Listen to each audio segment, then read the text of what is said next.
What's going on, Guardians? It's Tizzle here. Today I'm going to be showing you how to solo the K1 Logistics Lost Sector on the moon. First, let's go through the modifiers so we know what we are dealing with. As always, on Master difficulty we have extra shields, match game, locked loadouts, and extra champions. It is a Fallen Lost Sector with barrier servitors and overload champions. The Fallen modifier is Hot Knife. This is a mod that gives solar shields to Shanks. The destination modifier is Void and Aerial Damage Taken, so do your best not to jump. The Master modifier is Chaff, which disables your radar. And finally we have a Void Burn. This is actually not very advantageous for us as we need solar damage for the Shank shields, and we need arc damage for captains in this Lost Sector. So you can see in all my loadouts I am running one of every element. First up, I will show you the run on my Titan. I want to do this one first as it shows off the power of Tiku's Divination. This is the seasonal bow, so everyone has access to it, and I strongly suggest you pick it up. This thing can create Warmind cells. I do not have the masterwork completed yet because I have been busy making videos this past week, but I have heard it makes the bow even stronger, so I'm very excited for that. We are on Top Tree Striker Titan, Code of the Earthshaker, which probably seems kind of odd, but the big advantage Top Tree gives us is the perk Magnitude. This gives us an additional grenade charge as well as increases the duration of the grenade. We are pairing this with pulse grenades. We also have towering barricades and are using the exotic Titan's ramparts. This will allow us to shoot through our barricade, but enemies cannot shoot us. This is a very useful exotic when you are trying to do content that you are underleveled for. I went with a Warmind cell build as the explosions from Tiku's can create more Warmind cells. On the helmet I had Wrath of Rasputin as well as a couple of rocket launcher ammo finder mods. On the chest I had double rocket reserves and global reach. I did not want to be running out of rocket ammo as this is a double primary loadout, so we do not have much firepower outside of our rocket. And finally, on the class item I had Burning Cells, which adds solar damage to our Warmind cells. This is key because the Shanks have solar shields. I also had a Bomber mod to give us more grenade energy anytime we pop a shield, and because we are running Titans we have 100 resilience, so we will be laying down a lot of barricades. I also had Surge Detonators on the class item, which is a seasonal mod that allows our arc grenades to stun overload champions. The bow works really well, and it is what I mainly use, but it's nice to have. As well, I was running Shield Break Charge and Protective Light and Rocket Launcher Scavenger on the boots. Protective Light will give us damage resistance when we are low health if we are charged with light. Because I'm running reserve perks and not resistance perks on the chest piece, I figured I would run this for a bit of survivability in a pinch. For my weapons I have Tiku's Divination with Overload Bow, as well as a Nightwatch Scout Rifle with Anti-Barrier Scout, and in the heavy slot I am running the Tomorrow's Answer Rocket Launcher. My role has Tracking Module and Cluster Bomb. Tracking is really nice here as you do not want to be missing your shots.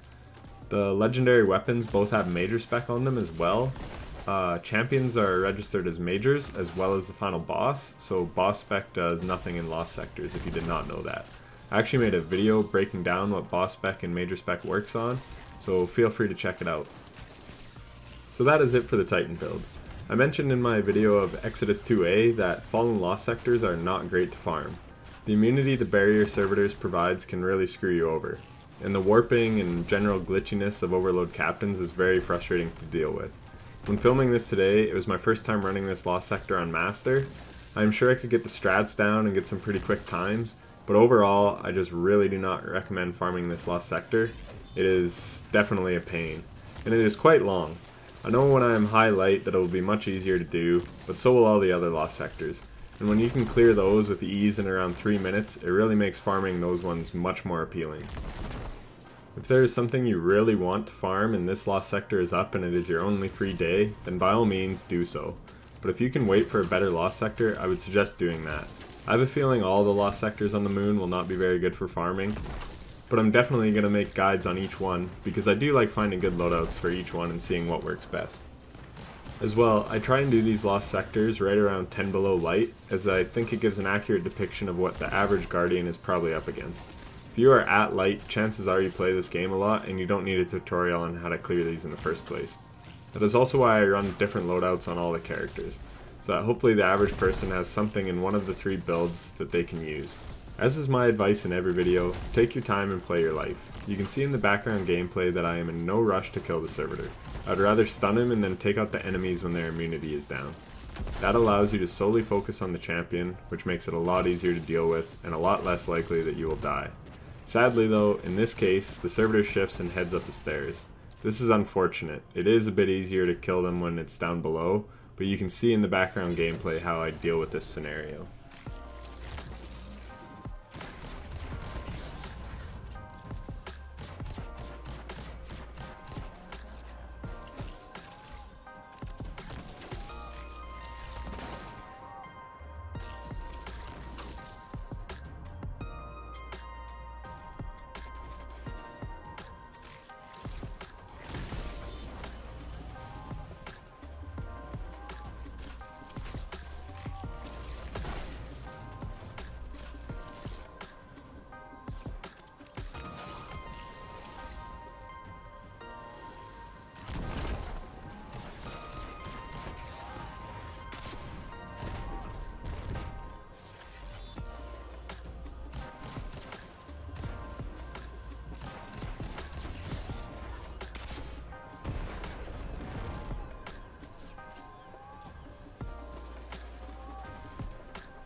I had purposely left a heavy ammo brick in the last room. When it dropped, I did not need heavy at the time.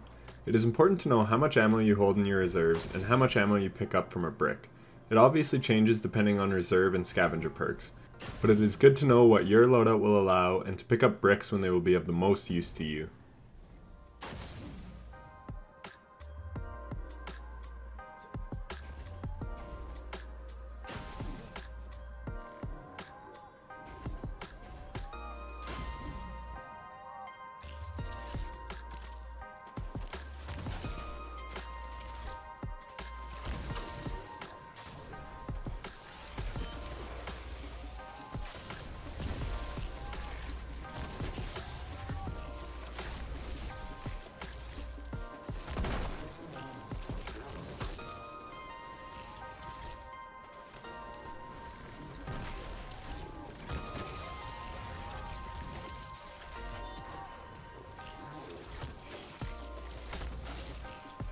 You may have noticed that sometimes I use a heavy on a champion. In this lost sector, sometimes I shot 2 rockets at a barrier servitor, and sometimes I shot 1 rocket at a captain. Most of this has to do with the engagement. If the enemy has lots of cover around, I want to get it down quickly so it does not go and hide and regen its health. Conversely, sometimes it is out in the open and easy to take down, and I am the one with cover, like in this scenario for instance. Because I had good cover and no other enemies were shooting at me, and because the captain was out in the open and I was able to stun lock him with repeated bow shots, I just bowed him to death. Most of this just comes with experience. Every engagement is different. But if you have a scenario like this, it is often good to just use your primary and save your heavy for a scenario where you really need it. I may have said that a bit wrong. I meant that no outside enemies were shooting at me, like on a flank or something. Obviously the boss was shooting at me, but I had good cover, so I was able to keep putting in damage on the captain.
Finding good engagement angles is key.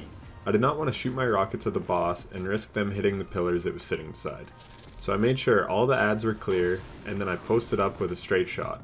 I put in enough damage to take it below 1/3 health. This is key to pay attention to, as at that point the boss then warps to where I was standing. It is very important to know that. I did not know that on my first run and I got caught with my pants down. The boss spawned right on top of me and killed me.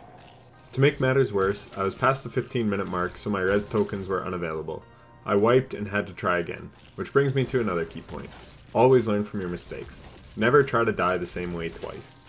Once the boss is down, I would advise still killing the adds. They can kill you before you get to the chest, and if it takes you more than 15 minutes like it did for me, that'll be a wipe and you'll have to start over. That is it for the Titan run, and I hope you enjoyed.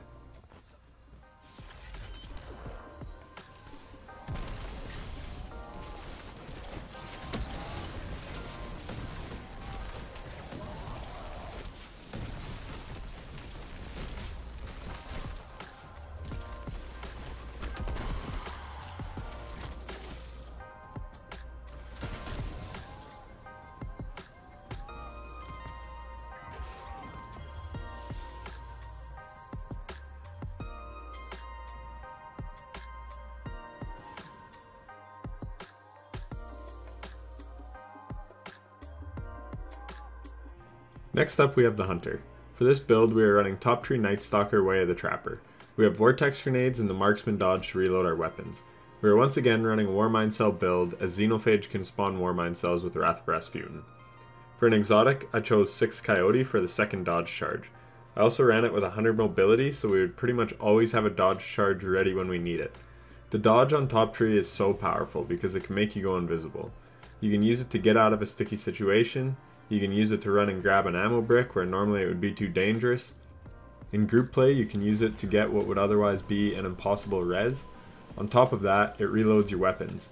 In this case, that is not a huge deal because I have a reconstruction sniper and a bow which is basically always reloaded, but it is extremely nice for the super slow to reload xenophage. As well, on the chest piece, I opted for arc damage resistance and concussive dampener just for a bit of survivability. The sniper I used is Succession with anti-barrier rounds, and the bow I used was Point of the Stag with overload arrows. That is pretty much it for the build, and the strats are quite similar to the Titan run. Enjoy!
Normally captains stay stun locked when you repeatedly hit them with the arrows, but sometimes this happens. That's just the way things go sometimes. I would have been better to dodge and run there, but I jumped and because of increased aerial damage, I got melted. Again, always good to learn from your mistakes, but it's better to learn from the mistakes of others.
This was just another classic Bungie moment. In many Grandmasters I run, it seems I always die to physics at some point. It's usually in a fine spot so I can just get rezzed and it's no big deal. Here, I go outside the door and throw a grenade on the enemies, but I somehow get stuck on the ledge of the entrance and jump up and nade myself and die. Those things are gonna happen.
Lastly, we have the Warlock.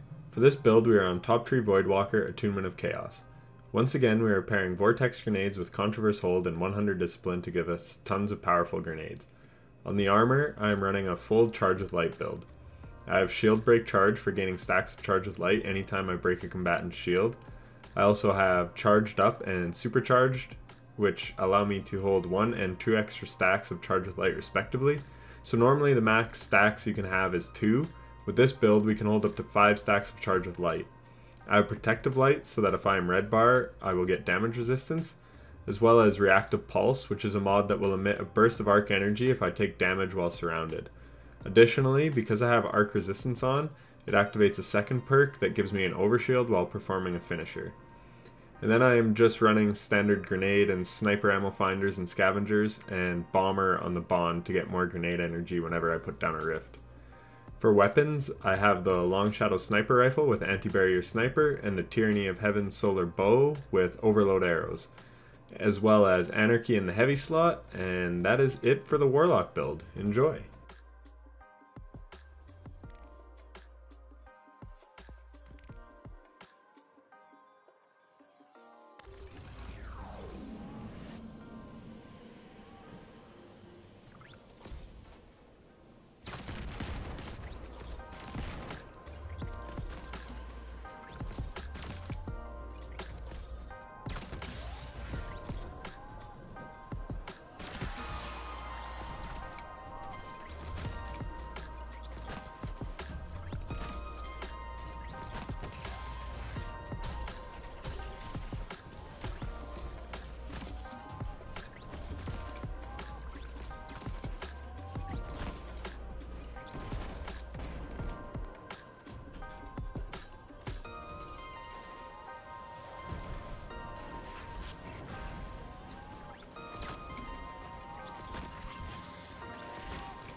On this part, it seemed like the immune enemies were blocking my shots. That is very annoying and just another good reason for why it's advantageous to take down the trash ads first.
Here's the part I mentioned earlier where the boss spawned on top of me. I would have tossed a Nova Bomb, but I was just short of my super. Thankfully, I died about 5 seconds before I lost my res tokens. Again, learn from my mistakes. If I had to pick an optimal loadout for this lost sector, it would be the Succession with Anti-Barrier Sniper Rifle, Tiku's Divination with Overload Arrows, and the Tomorrow's Answer Rocket Launcher. I would use the Warlock on top tree with Controverse, but I would substitute the charged up and supercharged mods with Wrath of Rasputin and Rage of the Warmind. I would also sub out Reactive Pulse with Global Reach. That would be the ultimate build for clearing this quickly. You would have Warmind cells, survivability, and the strongest abilities of any we showcased today. So hopefully that helps you. If you enjoyed this video, please leave a like. And if you want to see more build guides and recommendations in the future, be sure to follow me. I hope you enjoyed, and take care.